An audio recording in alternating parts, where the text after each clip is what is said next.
अस्सलाम वालेकुम नाजरीन, कामरान अली और रॉ मोहम्मद शाहिद की तरफ से वेलकम टू जुगनू मैथ।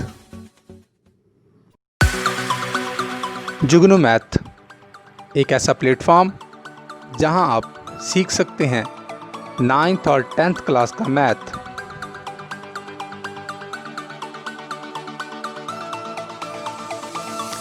इल्म की इस शम्मा को रोशन करने में हमारा साथ दीजिए।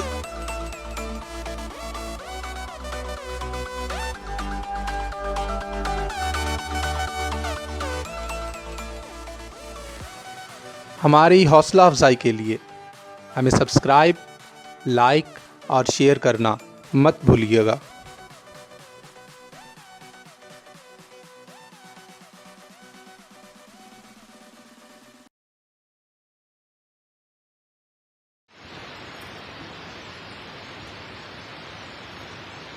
बिस्मिल्लाहिर्रहमानिर्रहीम। अस्सलाम वालेकुम डियर स्टूडेंट्स, मैं राव शाहिद जुगनू मैथ की तरफ से 10th क्लास चैप्टर नंबर 2 में आज हम जो टॉपिक पढ़ने जा रहे हैं, सबसे पहले डेफिनेशन आज हम पढ़ेंगे पॉलिनोमियल। बच्चों, पॉलिनोमियल क्या है इसके बारे में आप थोड़ा डीपली समझ लीजिएगा, क्योंकि ये आगे हर जगह कहीं ना कहीं किसी न किसी चैप्टर में किसी न किसी बहाने से इस्तेमाल हो रही होती है। ज़ुबानी कलामी में आपको बता देता हूँ पॉलिनोमियल बेसिकली क्या है कि ऐसी इसके अंदर एक एक्सप्रेशन होती है, एक ऐसी एक्सप्रेशन होती है जिसमें आपके पास कभी भी पावर नेगेटिव नहीं होती और कभी भी पावर बटे में नहीं होगी। हमेशा एक मुकम्मल पावर होगी, नंबर साबुत नंबर होगी उसकी पावर। डीपली जैसे फॉर एग्जांपल ये आपके पास मैं एक एक्सप्रेशन लेता हूँ, x raise to power 5 2x raise to power 5 minus 3x raise to power 4 plus 7x raise to power cube plus 2x square minus x plus 8। आप देखें और से इसमें पावर देखें, आपके पास 5 है, 4 है, 3 है, 2 है, 1 है। तो ये एक एक्सप्रेशन है, इसको हम बोलेंगे पॉलिनोमियल। क्या मेन रीज़न क्या है कहने की कि इसमें पावर को देखें, ये क्या है, पॉजिटिव इंटीजर है।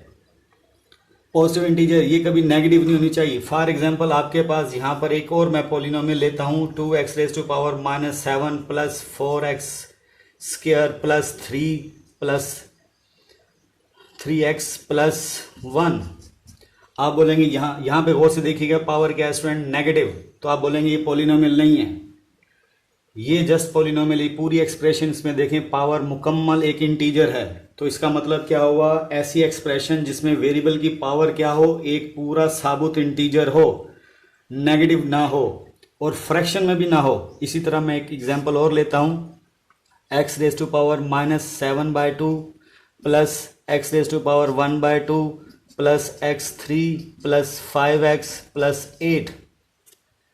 तो स्टूडेंट ये देखें यहाँ पर पावर क्या है, फ्रैक्शन में आ गई है। फर्ज करें ये नेगेटिव ना भी होता तो ताकत पावर क्या है, बटे में है, फ्रैक्शन में, कसर में है।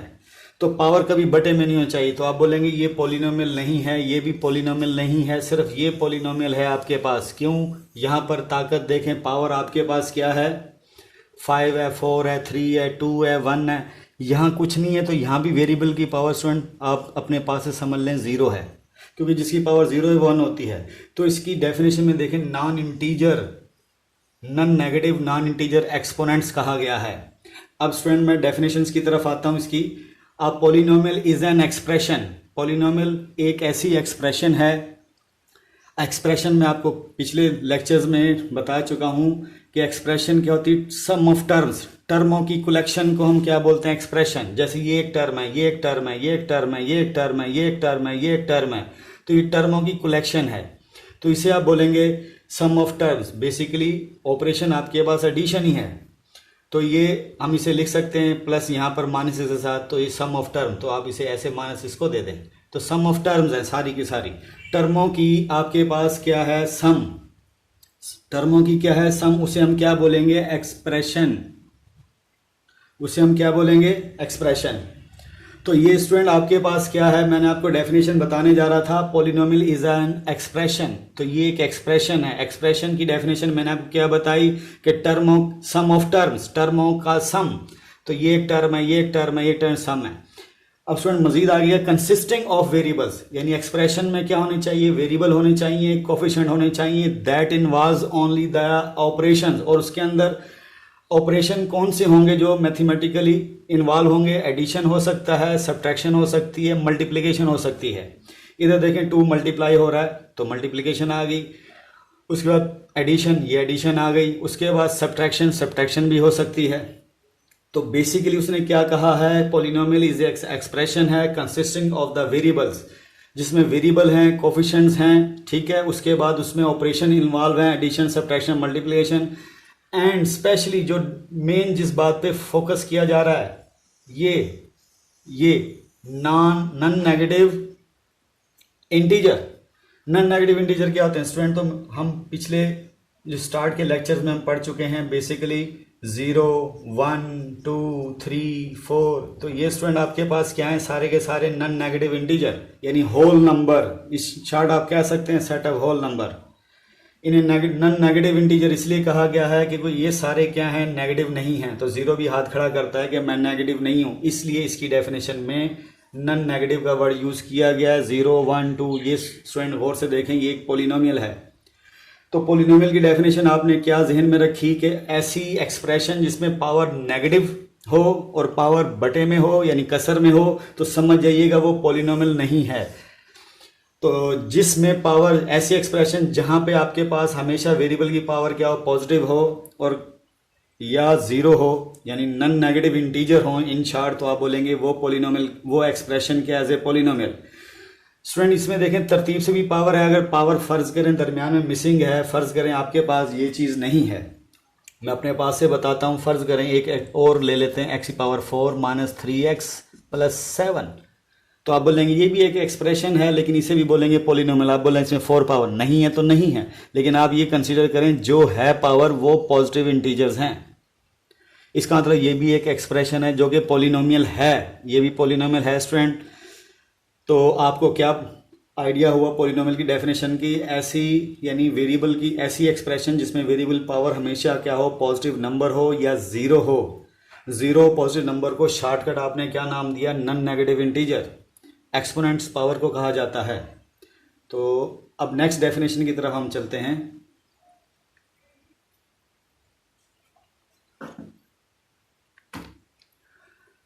जी तो स्टूडेंट्स नेक्स्ट डेफिनेशन हमारी है सिंथेटिक डिवीजन। नेक्स्ट डेफिनेशन हम जो पढ़ने जा रहे हैं उसका नाम है सिंथेटिक डिवीजन। तो साफ नजर आ रहा है तकसीम से मुतल्लिक स्टूडेंट एक डिवीजन है, उसका नाम हमने सिंथेटिक रखा हुआ है। शॉर्टली आपको बता दूं कि 2 पोलिनोमियल को आपने डिवाइड करना है। एक पोलिनोमियल उसमें लीनियर होगी जिससे आप डिवाइड करेंगे। तो सिंथेटिक डिवीजन बेसिकली आपके पास एक प्रोसीजर है स्टूडेंट्स। वो क्या प्रोसीजर है कि ये आपको क्वोशंट और रिमाइंडर मालूम करने का एक वे है, उसको हमने सिंथेटिक डिवीजन का नाम दिया हुआ है। पढ़ लेते हैं। Synthetic division is the process student, synthetic division एक ऐसे अमल का नाम है ऑफ फाइंडिंग द क्वोशंट। क्या मालूम किया जाता है, क्वोशंट एंड रिमाइंडर। रिमाइंडर क्या होता है स्टूडेंट, जो बकाया। जैसे फॉर एग्जांपल मैं अपने पास एक नंबरों, ये 2 नंबरों को डिवाइड करूं, 2 3 6, तो 7 को आपने 2 पे डिवाइड किया, ये क्वोशंट आया, ये रिमाइंडर आया। इसी तरह स्टूडेंट आपके पास एक पोलिनोमियल जो होगी डिवाइजर होगी और एक डिवाइडेंड होगी। ये डिवाइडेंड है और डिवाइजर आपके पास फर्ज करो क्यू ऑफ एक्स एक पोलिनोमियल है। 2 पोलिनोमियल की डिवीजन है बेसिकली, और वो आपको यहाँ पे क्वोशंट, इसे नया नाम दे देते हैं, फर्ज करें एच ऑफ एक्स। और स्टूडेंट एच ऑफ एक्स एक पोलिनोमियल है, पी ऑफ एक्स एक अलग पोलिनोमियल, और क्वोशंट भी आपका एक्स की सेंस में आएगा और रिमाइंडर भी आपका एक्स की सेंस में आएगा। तो बेसिकली आप बोलेंगे सिंथेटिक डिवीजन आपके पास क्या है कि एक प्रोसीजर है, फाइंडिंग है। किस चीज़ की फाइंडिंग है, प्रोसीजर है, प्रोसेस है, अमल है। हम क्वोशंट और रिमाइंडर मालूम करने का एक तरीका को हम कहते हैं सिंथेटिक डिवीजन। और इसमें साफ लिखा व्हेन अ पोलिनोमियल, जब एक पोलिनोमियल को एन अदर पोलिनोमियल, लेकिन दूसरी पोलिनोमियल क्या होनी चाहिए स्टूडेंट, लीनियर। सिंथेटिक डिवीजन हमेशा लगता है वहीं पर है, एक पोलिनोमियल जिस मर्जी ऑर्डर की हो। लीनियर का मतलब जहां पे एक ताकत हो, जैसे x - 2 ये एक पोलिनोमियल है, ताकत देखें यहाँ प्लस है जो कि नहीं लिखते हम, +1 है किस्म की, तो आप बोलेंगे ये लीनियर पोलिनोमियल है। तो अब आप क्या तय हुआ स्टूडेंट कि जब एक पोलिनोमियल, ये पोलिनोमियल किसी भी ऑर्डर की हो सकती है, 2 ऑर्डर की, 3 ऑर्डर की, 4 ऑर्डर की, ये फर्स्ट पोलिनोमियल है। जिस सेकंड पोलिनोमियल ये है जिस पे आप डिवाइड करने जा रहे हैं वो लीनियर होनी चाहिए, तब आपके पास जो क्वोशंट और आपको रिमाइंडर मिलेगा उस प्रोसीजर, उस अमल को आप सिंथेटिक डिवीजन कहेंगे। अब स्टूडेंट एक क्वेश्चन करते हैं, उससे आपको आइडिया होगा कि आया इस सिंथेटिक डिवीजन से हम कैसे करेंगे, और एक आम वे से भी मैं दोनों तरीकों से करके आपको बताता हूं ताकि आपको पता चले सिंथेटिक डिवीजन शॉर्ट वे है। डियर स्टूडेंट, जैसे अब ये क्वेश्चन है डिवाइड द पोलिनोमियल, इस पोलिनोमियल को बाय इस पोलिनोमियल पे डिवाइड करें। तो स्टूडेंट इस पोलिनोमियल को हमने एज ए डिवाइडेंड के तौर पे अंदर रखा और डिवाइड कर रहे हैं किससे भला, x-1 x-2, तो ये लीनियर पोलिनोमियल है। अब आपको आम जो 8th क्लास से आप पढ़ते आ रहे हैं तो आप क्या करेंगे, इधर देखेंगे x⁴ है, ये x⁴ है, तो ये किससे मल्टीपल होगा कि x⁴ बन जाए, तो x⁴ से। लो भी x⁴। अब आप कहते हैं यहाँ कोफिशिएंट 1 है, वहाँ कोफिशिएंट क्या चाहिए आपको 5 बन जाए, तो स्टूडेंट यहाँ पे आप 5 अप्लाई करें। जब ये टर्म इससे मल्टीपल होगी तो 5x रेज टू पावर क्या हो जाएगा 4, x की पावर 3 और 1 ये 4 हो जाएगा, और 5 ये, तो 5 1 जा 5। अब इसकी बारी है, ये जाके जब इससे मल्टीपल होगा -2x रेज टू पावर क्या हो जाएगा 2 5 जा 10, 2 5 जा 10, तो 10 माइनस प्लस माइनस 2 5 जा क्या हो जाएगा 10x³, ये इतनी था। अब माइनस प्लस, अब स्टूडेंट आम डिवीजन जो आप सब्ट्रैक्शन जो करते हैं ये कैंसिल हो जाएगी, और ये 10, ये प्लस का 10 और 1, ये 11x³। स्टूडेंट आपके पास ये जगह मैंने क्यों छोड़ी हुई है, क्योंकि x² हमारे पास नहीं है, मिसिंग है, इसलिए उसकी जगह छोड़ी हुई है, इसलिए थोड़ा सा आगे करके -3x रख दिया। अब स्टूडेंट नेक्स्ट आप क्या करने जा रहे हैं, अब आप देखेंगे यहाँ प्लस है तो वो साइन प्लस लगा देंगे। आपको 11 चाहिए, ठीक है, तो 11 इसका कोफिशिएंट 1 है, तो 11 1 जा 11, लेकिन आपको यहाँ x⁴ 1 है, ये x³ है, तो ये किससे मल्टीपल हो, x² से मल्टीपल होगा, क्योंकि 1 पावर ये और 2 पावर ये x⁴ x raise to power cube हो जाएगा। अब स्टूडेंट डे स्टूडेंट्स क्या करेंगे, माइनस जाके किससे मल्टीपल होगा, माइनस प्लस, माइनस 2 11 जा 22 x²। देखिएगा जो मैंने याद रखे, मैंने आपको जो जगह x² की छोड़ी थी वो देखें, वो x² यहाँ पे आके फिल हो गया। अब स्टूडेंट क्या करेंगे, ये माइनस और ये प्लस ये कैंसिल हो गया, 22x², और ऊपर से आपके पास -3x नीचे आपने उतारा। अब स्टूडेंट खुद सोचें किससे मल्टीपल होगा, पहली बात यहाँ प्लस है तो ये प्लस का साइन आएगा। उसके बाद अब देखें यहाँ 22 है तो यहाँ पे क्या है 1 है, ये 1 कहता है मैं किससे मल्टीपल हूँ 22, तो 22 से ही होगा, और x की ये x है तो वहाँ पे आपको क्या चाहिए, तो स्टूडेंट ये थोड़ा सा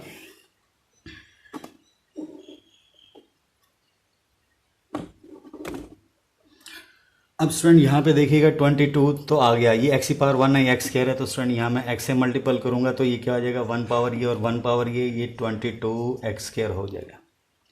अब स्टूडेंट जब यहाँ तक ये पहुँच गया है तो ये माइनस, अब इसकी बारी माइनस प्लस माइनस, और ये 2 2 जा 4 44x divide by, sorry subtract करेंगे। अब ये माइनस का और ये प्लस का साइन चेंज करते हैं, जब भी सब्ट्रैक्ट करते हैं ये कैंसिल हो जाएगा, +44 और -3 सॉरी, तो ये क्या आएगा +41x। अब देखें लास्ट हमने तब तक करना है, ये 1 पावर है और इधर भी 1 पावर है। अब थोड़ा आप दिमाग सोचें किससे मल्टीपल करेंगे आप, x तो ऑलरेडी है, 41 चाहिए, तो ये 1 यहाँ पे कोफिशिएंट है, वो 1 कहता है मैं किससे, पहली बात यहाँ प्लस है तो यहाँ प्लस लगाएं, यहाँ 1 है तो ये 41 चाहिए, तो 41 को आप मल्टीपल करेंगे, 41 1 जा 41 और x साथ मल्टीपल हो गया, माइनस जाके इस प्लस से माइनस 2 1 जा 2 2 4 जा 8। तो स्टूडेंट जब साइन चेंज करेंगे ये माइनस और ये प्लस कैंसिल हो गया, तो आपके पास क्या आया 82। तो स्टूडेंट आपके पास क्या आ गया 82, आपके पास क्या आ गया 82, आपके पास रिमाइंडर आ गया 82। आपका रिमाइंडर जैसे ही आया है, क्वोशंट आपके पास ये है, रिमाइंडर ये है, तो ये एक लॉन्ग प्रोसीजर है। अब मैथमेटिशियन ने सिंथेटिक डिवीजन के नाम से स्टूडेंट क्या अडॉप्ट किया, एक सिंथेटिक डिवीजन प्रोसीजर। उस प्रोसीजर में हम क्या करेंगे, मैं आपको वे बताता हूँ और उससे आप कंपैरिजन करिएगा, वो शॉर्ट वे, आपको क्वेश्चन भी स्पीड में बताएगा और आपको रिमाइंडर भी स्पीड में बताएगा। इसके लिए हम क्या करेंगे, मैं सिंथेटिक डिवीजन, मैं ये आम डिवीजन थी, अब मैं बाय सिंथेटिक डिवीजन करने जा रहा हूँ, बाय सिंथेटिक।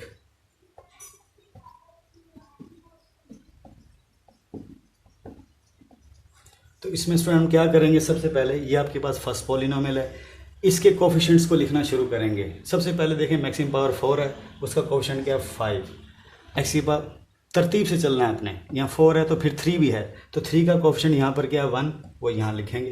यानी वेरिएबल नहीं लिखना आपने, उसके कोफिशिएंट लिखने हैं। उसके बाद एक्स स्क्वायर, तो स्टूडेंट यहाँ पर एक्स स्क्वायर नहीं है, तो इसे मैं अरेंज करके लिखूँ 5x4 plus x cube plus 0x square. यानी जो वेरिएबल की पावर, यानी जो पावर नहीं है उसका कोफिशिएंट आपने 0 कंसीडर करना है। उसके बाद -3x, तो इसका x की पावर 1 का कोफिशिएंट क्या है -3। उसके बाद कांस्टेंट, तो स्टूडेंट कांस्टेंट देखें आपके पास है, यानी x की पावर 0, यानी इन शॉर्ट आप कहेंगे x की पावर 0 को कोफिशिएंट आपके पास नहीं है। उससे आप क्या मानेंगे, x की पावर 0 1 होता है, लेकिन यहाँ 0 ले लें आप, क्योंकि वहाँ आपके पास है ही नहीं। इस 0 को आपने ऐसे लिखा, कोई इशू नहीं है। तो याद रखें सिंथेटिक डिवीजन में आपने तमाम वेरिएबल के पावर्स के, यानी जितनी पावर्स आपके पास अवेलेबल हैं, 4 है, 3 है, 2 है, 1 है और x की पावर 0, उनके तमाम के कोफिशिएंट उठा के पेस्ट करने हैं। लेकिन 5 मैंने पेस्ट किया, फिर एक्स क्यूब का कोफिशिएंट 1 और एक्स स्क्वायर का कोफिशिएंट 0, फिर x की पावर 1 का कोफिशिएंट -3, x की पावर 0 का कोफिशिएंट 0 कंसीडर करके ये लिखा। फिर आपने लाइन लगानी वर्टिकल ऊपर से नीचे, और एक आपने हॉरिजॉन्टल लाइन लगानी है। अब आप क्या करेंगे लाइन लगाने के बाद, अब आप देखेंगे आपके पास जिससे डिवाइड कर रहे हैं उसे डिवाइड करने के लिए उसे x-2 है स्टूडेंट। अगर मैं उसे 0 इक्वेट कर दूं तो स्टूडेंट क्या आएगी 2। इसका मतलब आपको 2 से डिवाइड करने को कह रहे हैं। याद रखें जिससे आपने डिवाइड करना है उसको आपने रफ में 0 के इक्वेट कर लें। उससे क्या होगा -2 उधर जाके प्लस, तो x की वैल्यू क्या आई, इट मीन्स क्योंकि नंबरों की है। बेसिकली आप कर पॉलिनोमियल की डिवीजन रहे हैं, लेकिन हेल्प ले रहे हैं किससे, नंबर्स की डिवीजन से। पॉलिनोमियल यानी वेरिएबल की डिवीजन से को कैश करने जा रहे हैं, सॉरी वेरिएबल की डिवीजन आप करने जा रहे हैं, उससे क्वेश्चन रिमाइंडर मालूम करने जा रहे हैं, लेकिन पसे पर्दा आप क्या कर रहे हैं, नंबरों की डिवीजन यूज़ कर रहे हैं। इसलिए आपने x कहीं नज़र नहीं आया इसमें, देखें उसके कोफिशिएंट लिखे हैं वो नंबरों में है। इसी तरह जिससे डिवाइड करना है, अब इसका कोफिशिएंट नहीं लेना बल्कि इसको 0 इक्वेट करके आपने क्या करना है, ये -2 उधर जाके +2 हो जाएगा। इस नंबर से, यानी इस नंबर से, ये नंबर है, इससे आपने डिवाइड करना है। इसका मतलब ये डिवाइजर है और ये डिवाइडेंड है। स्टूडेंट आपको पता चल गया। पहले मरहले में हमने क्या किया, तमाम वेरिएबल की, अगर कोई वेरिएबल की पावर मिसिंग है, जैसे यहाँ पे एक्स स्क्वायर नहीं था तो आपने 0x स्क्वायर लिख लिया। एक्स की पावर 0 यानी कांस्टेंट वाले नहीं थे, वो भी आपने अपने पास है, ये भी खुद कंसीडर किया, ये भी खुद। उनके कोफिशिएंट आपने लिखने हैं, वो 0, वो देखें ये 0 और 0 पेस्ट किया है। तरतीब लगाने के बाद अब स्टूडेंट मैं बार बार रिपीट इसलिए कर रहा हूँ ताकि आपको थोड़ी जहन में अच्छी तरीके से बैठ जाए। अब सबसे पहले क्या करेंगे, सबसे पहले आपने जो फर्स्ट एंट्री वो वैसे की वैसे उतार देनी है, नीचे की नीचे। प्रोसीजर समझ लें स्टूडेंट, भूलिएगा नहीं। फिर क्या कह रहा हूँ, सबसे पहले आपने 5 को फर्स्ट एंट्री को वैसे उतार देना है। अब इस 2 को किससे मल्टीपल करना है, जो नीचे उतारी उससे, 2 5 10, और अगले नंबर के नीचे लिख देना है। दोबारा देखिएगा मैं क्या बता रहा हूँ, गौर से देखिएगा, भूलना जाइएगा। एक दफ़ा फिर मैं राइट कर रहा हूँ ताकि आपको भूले ना। क्या किया, सबसे पहले आपने कोफिशिएंट लिखने के बाद एक वर्टिकल लाइन, एक हॉरिजॉन्टल लाइन लगाई। उसके बाद आपने उसका जो जिससे डिवाइड करना है उसको 0 इक्वेट करके उसकी जो वैल्यू आई वो क्या आई, x की 2 से आपने डिवाइड किया। सबसे पहले एंट्री 5 वैसे की वैसे उतारनी है। अब क्या करेंगे, इसको जो उतरी वैल्यू उससे जाके ये प्रोडक्ट होगा, 2 5 10। क्या देनी है आपने, ज़रब देनी है स्टूडेंट। ज़रब दे के अगली वैल्यू के नीचे लिख देनी है 10। अब जो यहाँ पे इलामत है इसकी प्लस है तो प्लस है, +10 +1 +11, जो इलामत होगी वैसा बिहेव होगा। अगर माइनस हो तो माइनस करेंगे, अपोजिट साइन होगा तो माइनस करेंगे, सेम साइन होगा तो ऐड करेंगे। अब जैसे ही नीचे एंट्री आपकी उतरी है तो अब क्या करेंगे, अगेन फिर इसको इससे मल्टीपल करेंगे, नीचे वाली को 2 11 22 और अगली अमाउंट के नीचे लिख देंगे 22। क्या हुआ, जो यहाँ नंबर होगा नीचे वाली नंबर से मल्टीपल होगा और अगली अमाउंट के नीचे लिखा जाएगा। फिर अगेन निचले यानी प्रोसीजर रिपीट करेंगे। नेक्स्ट एंट्री जो नीचे आई है उसको इस डिवाइजर से आप मल्टीपल करेंगे और अगली एंट्री के नीचे लिखेंगे 22 + 0, वो एज इट वैसे का वैसे। फिर अगेन इसको किससे मल्टीपल करेंगे, नेक्स्ट एंट्री जो नीचे आई है उसको, इस डिवाइजर को, 2 2 4 2 2 4 44 आया और अगली एंट्री के नीचे लिख दिया आपने 44। यानी मल्टीपल करना आपने, ये क्रॉस का साइन इसलिए रहा हूँ, मल्टीपल करना नीचे वाली वैल्यूज़ के। और अब जमा 44 और माइनस का 3, तो क्या आएगा 41 आएगा प्लस का, यानी +40। जो अपोजिट साइन थे तो माइनस कर दिया आपने, सेम साइन तो इकट्ठे करते जा रहे हैं। अब ये 2 अगेन उससे मल्टीपल होगा, किससे, इससे, ठीक है। तो 2 1 ज़ा 2, 2 4 ज़ा 8। अब स्टूडेंट क्या करेंगे, ये 2 वैसे ही और 8 यानी 82 + 0 82। और आपस में जो आपका आखिरी स्टूडेंट लास्ट में आपने क्या करना है, यहाँ लाइन लगा देनी है। ये समझ जाइएगा अपना क्या होगा रिमाइंडर, और कोशेंट आपने बताना। तो ये अमाउंट सारी आपकी कोशेंट है, ये सारी अमाउंट क्या है, कोशेंट। अब आप उसे कैसे रिप्रेजेंट करेंगे, गौर से सुनिएगा। अब आप यहाँ लिख देंगे रिमाइंडर, हेयर रिमाइंडर आपका 82 आया। अब आप गौर से सुनिएगा, ये थी x की पावर 0, x की पावर 1, x की पावर 2, x की पावर 3, x की पावर 4। अब यहाँ से चलेंगे ये बगैर x यानी x की पावर 0 का कोफिशेंट, और ये x की पावर 1 का कोफिशेंट, और ये x की पावर 2 का कोफिशेंट, और ये x की पावर 3 का कोफिशेंट। तो स्टूडेंट ये आपके पास क्या आ गया, और प्लस प्लस लगा दें क्योंकि इनके सब के साथ क्या प्लस है, यानी जो साइन इनके साथ होंगे वही लगेंगे। दोबारा सुनिएगा, आपने जब डिवीजन की, ये आपका रिमाइंडर आ गया, आपकी एक पॉलिनोमियल डिक्रीज हो जाएगी, ये 4 डिग्री की थी और ये अब 3 डिग्री की रिड्यूस हो जाएगी। यानी ये बगैर x के था, यानी x की पावर 0 का कोफिशेंट था, तो ये भी x की पावर 0 का कोफिशेंट, x की पावर 1 का कोफिशेंट, x की पावर 2 का कोफिशेंट, x की पावर 3 का कोफिशेंट। ये आपने इस तरह अलॉट कर देने। तो इधर देखिएगा, आम तरीके से आपने डिवीजन की तो वही आपका क्या आया, ये है देखें यहाँ पर x की पावर 0 1 होता है, ना भी लिखें कोई इशू नहीं। तो ये स्टूडेंट आपका कोशेंट है, इधर देखें ये कोशेंट है और ये आपका रिमाइंडर है। तो ये स्टूडेंट शॉर्ट वे अभी आपको बताने में टाइम लगा है, लेकिन जब आप प्रैक्टिस करेंगे अकेले में तो उम्मीद है आपको अच्छे से समझ आई होगी। स्टूडेंट आपको इस प्रोसीजर में कोई चीज़ ना समझे आप हमें कमेंट कर सकते हैं। नेक्स्ट लेक्चर में आप मज़ीद क्वेश्चन सिंथेटिक डिवीजन करेंगे। हमारे नए आने वाले लेक्चर का वेट कीजिएगा ताकि आपको इस सिंथेटिक डिवीजन मज़ीद कम्प्लीटली आपको कमांड इस पे आ जाए। आज के लिए इतना ही। जुगनू मैथ की तरफ से अल्लाह ताला आपका हामी और नासिर हो। अल्लाह हाफिज़।